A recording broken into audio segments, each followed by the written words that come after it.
నేను మీ హరిపురుషోత్తం. So league stage తర్వాత మనం ప్రతి టీంని అనాలిసిస్ చేస్తున్నాం కదా. సో దాంట్లో భాగంగా ఏంటంటే ఇవాళ గుజరాత్ టైటన్స్ని అనాలిసిస్ చేసి చూద్దాం గైస్. నిజం చెప్పాలంటే నేను ప్రతి వీడియోలో చెప్తూనే వస్తున్నా, Gujarat Titans is nothing but ex RCB అని. ఓవర్లీ డిపెండెడ్ అపాన్ ఒక ఇండియన్ బ్యాట్స్మెన్, ఒక ఫారెన్ బ్యాట్స్మెన్ అండ్ ఒక foreign bowler, fast bowler. So మీరు చూసుకుంటే పాత ఆర్సీబీలో మనకు Virat Kohli, AB de Villiers, Mitchell Starc ఉండేవాడు. ఇక్కడికి వచ్చేసరికి Shubman Gill, Jos Buttler and Kagiso Rabada ఉన్నారు గైస్. రెండు టీంలో కామన్గా మనం చూసుకుంటే మహమ్మద్ సిరాజ్ ఉన్నాడు అనమాట. బట్ ఓవరాల్గా చూసుకుంటే it was very surprising season అని చెప్పాలి. నేనైతే అసలు ఎక్స్పెక్ట్ చేయలేదు గుజరాత్ టైటన్స్ టాప్ 4లో ఉంటారని. అసలు ఏ యాంగిల్ కూడా నేను ఎక్స్పెక్ట్ చేయలేదన్నమాట.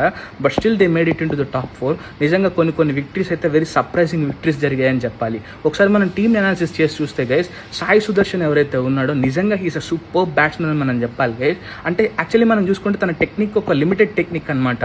తను బ్యాట్ పట్టుకునే యాంగిల్ మనం చూసుకుంటే is a very limited batsmen అని చెప్పొచ్చు. కొన్ని షాట్స్ అంటే మనం షార్ట్ పిచ్ బౌలింగ్ వేస్తే తను ఆడలేడు అనేటువంటిది మనకు క్లియర్గా అర్థమవుతుంది.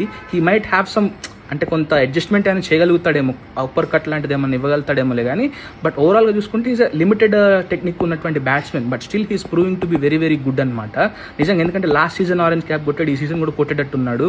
So super by Sai Sudharsan అని చెప్పాలి. శుభ్మన్ గిల్ కూడా as a captain super changes తీసుకుంటూ వచ్చాడు. నాకైతే బాగా గుర్తొచ్చే మ్యాచ్ ఏదైతే ఉందా అంటే మనకి ఢిల్లీతో జరిగిన మ్యాచ్ గైస్. ఆ మ్యాచ్లో రషీద్ ఖాన్తో బౌలింగ్ వేయించాడు.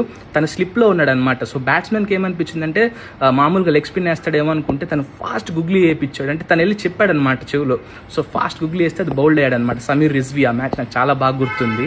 సో ఇలా ఓవరాల్గా జీటీ మనకేంటంటే చాలా బాగా అనిపించింది. అండ్ ఇక్కడ ఇంకొక బెస్ట్ ప్లేయర్ మనం చూడాల్సింది గైస్. ఎప్పుడైతే గ్లెన్ ఫిలిప్స్ని వీళ్ళు తీసేసి జేసన్ హోల్డర్ని తీసుకొచ్చారో అసలు టీం మొత్తం మారిపోయిందని మనం చెప్పాలి.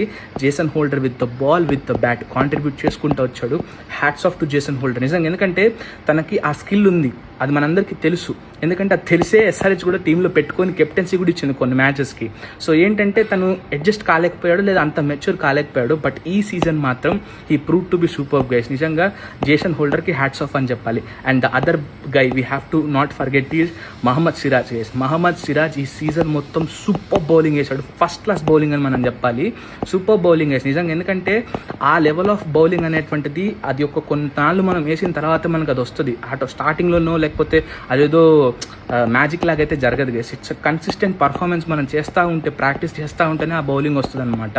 కమింగ్ టు అదర్ బౌలర్స్ మనం చూసుకుంటే ఫంగిసో రబాడా కూడా సూపర్బ్ అని చెప్పాలి గైస్. ఈ సీజన్ తనకి సూపర్ సీజన్ అని చెప్పాలి. అసలు ఇద్దరు కూడా అంటే గ్రీన్ డాట్ బాల్ ఛాలెంజ్ ఉంటుంది కదా, దాంట్లో ఇద్దరు కూడా టాప్లో ఉన్నారనమాట. టాప్ 2లో ఒక మ్యాచ్ తను, ఒక మ్యాచ్లో తిని ఉంటున్నాడు. సో వీళ్ళు ఆప్షన్కి వెళ్తే నాకు తెలిసి మిడిల్ ఆర్డర్ని స్ట్రెంథెన్ చేసుకుంటే బాగుంటుంది. హార్దిక్ పాండ్యాని వీలైతే వెనక్కి తెచ్చుకోండి అబ్బా. So that's it guys. See in the next video. Bye.